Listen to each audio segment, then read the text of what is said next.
This is not a story of Tibet, and it's not a story of the Amazon.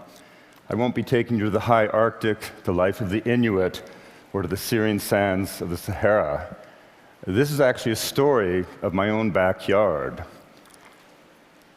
It's a land known to the Tahltan people and all the First Nations of British Columbia as the sacred headwaters, the source of the three great salmon rivers of home, the Skeena, the Stikine, and the Nass.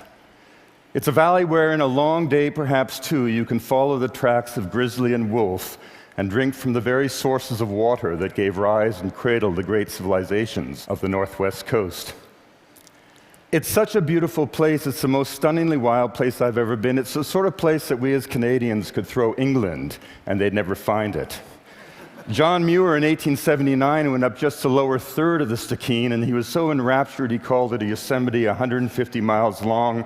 He came back to California and named his dog after that river of enchantment. In the lower 48, the farthest you can get away from a maintained road is 20 miles.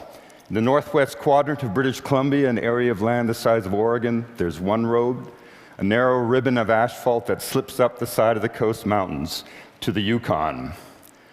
I followed that road in the early 1970s, soon after it was built, to take a job as the first park ranger in the Spatsizi Wilderness.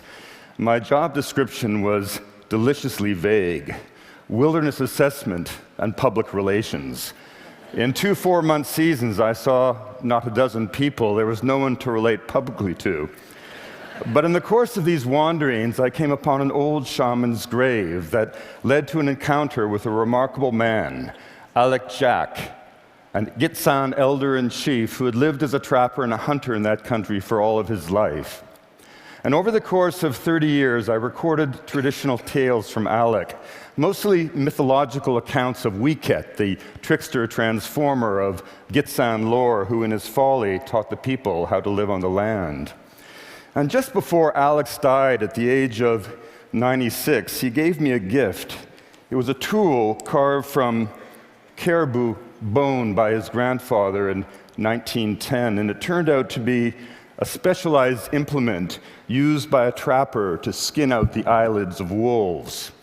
It was only when Alex passed away that I realized that the eyelids in some sense were my own, and having done so much to allow me to learn to see, Alex in his own way was saying goodbye. Well, isolation has been the great saving grace of this remarkable place, but today isolation could be its doom. You've heard so much about the developments of the tar sands, the controversy about the Keystone and the Enbridge pipelines, but these are just elements of a tsunami of industrial development that is sweeping across all of the wild country of northern Canada. In Tahltan territory alone, there are 41 major industrial proposals, some with great promise, some of great concern. On Tottigan Mountain, revered by the Tahltan people as a wildlife sanctuary in the sky, home to the largest population of stone sheep on the planet, Imperial Metals, but the 75th biggest mining company in all of Canada, has secured permits to establish an open-pit copper and gold mine which will process 30,000 tons of rock a day for 30 years, generating hundreds of millions of tons of toxic waste that, by the project's design, will simply be dumped into the lakes of the sacred headwaters.